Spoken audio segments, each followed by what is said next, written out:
کے بعد میں خود انتقال کر جاتے، نبی کے بعد میں خود انتقال کر جاتے، حلال خودکشی ہوتی بلال کر جاتے۔ نبی کے بعد خود انتقال کر جاتے، نبی کے بعد میں خود انتقال کر جاتے، حلال خودکشی ہوتی بلال کر جاتے۔ اگر یہ دولت دنیا ہی ما حاصل ہوتی، اگر یہ دولت دنیا ہی ماں حاصل ہوتی، ارے نبی علی کو بہت مالا مال کر جاتے۔ اگر یہ دولت دنیا ہی ماں حاصل ہوتی، اگر یہ دولت دنیا ہی ماں حاصل ہوتی، نبی علی کو بہت مالا مال کر جاتے۔ اور حسین کے لیے بیعت ہی ایک سوال نہ تھا، حسین کے لیے بیعت ہی ایک سوال نہ تھا۔ ارے حرام چیز کو کیسے حلال کر جاتے، حرام چیز کو کیسے حلال کر جاتے۔ حضرات محترم، اور ایک شعر سماعت کریے گا، چونکہ یہاں انجمن غوثیہ تیغیہ کی جانب سے اور سرکار تیغ علی کی بارگاہ میں بھی خراج عقیدت پیش کرنی ہے۔ اشعار پڑھتا ہوں اور یہاں سے وہاں تک تعداد میں کم ہے، گھبرائیے نہیں۔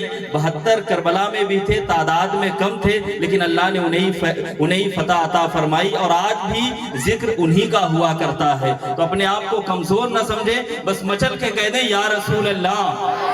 سنیے گا سبھی کے لیے، اور خاص طور سے جو سرکار تیغ علی رضی اللہ تعالیٰ عنہ سے محبت کرتے ہیں، ان کے چاہنے والے ہیں، میں اشعار پڑھتا ہوں۔ شاعر کہتا ہے کہ ہے رحمتوں میں ڈوبا دربار تیغ علی کا، ہے رحمتوں میں ڈوبا دربار تیغ علی کا، کتنا ہرا بھرا ہے گلزار تیغ علی کا۔ ہے رحمتوں میں ڈوبا دربار تیغ علی کا، کتنا ہرا بھرا ہے گلزار تیغ علی کا۔ اور ان کی گلی میں ان کا دیوانہ کہہ رہا ہے، ان کی گلی میں ان کا، ان کی گلی میں ان کا دیوانہ کہہ رہا ہے کتنا اونچا اونچا مینار تیغ علی کا، ہے کتنا اونچا اونچا مینار تیغ علی کا۔ اور آخر میں کہتے ہیں کہ لاہور پڑھتے پڑھتے گزروں گا راستے سے، لاہور پڑھتے پڑھتے، لاہور پڑھتے پڑھتے گزروں گا راستے سے، آئے گا سامنے جو غدار تیغ علی کا، آئے گا سامنے جو غدار تیغ علی کا۔ حضرات محترم، بس آخری شعر، اور خصوصی طور پہ میں علماء کی توجہ نہیں لیتا ہوں، لیکن اس شعر میں اگر کہیں کوئی غلطی ہو تو اصلاح فرمائے۔ جبل پور کے ایک شاعر ہیں جن کا انتقال ہو گیا، شبنم جبل پوری، وہ لکھتے ہیں کہ شاہدی کے چوکھٹ پہ خالی ہاتھ جانا ہے، شاہدی کی چوکھٹ پہ خالی ہاتھ جانا ہے، شاہدی کی چوکھٹ پہ خالی ہاتھ جانا ہے، لوگ گل چڑھاتے ہیں ہم کو دل چڑھانا ہے۔ گل کا مطلب ہوتا ہے پھول، تو کہتے ہیں کہ شاہدی کی چوکھٹ پہ خالی ہاتھ جانا ہے، لوگ گل چڑھاتے ہیں ہم کو دل چڑھانا ہے۔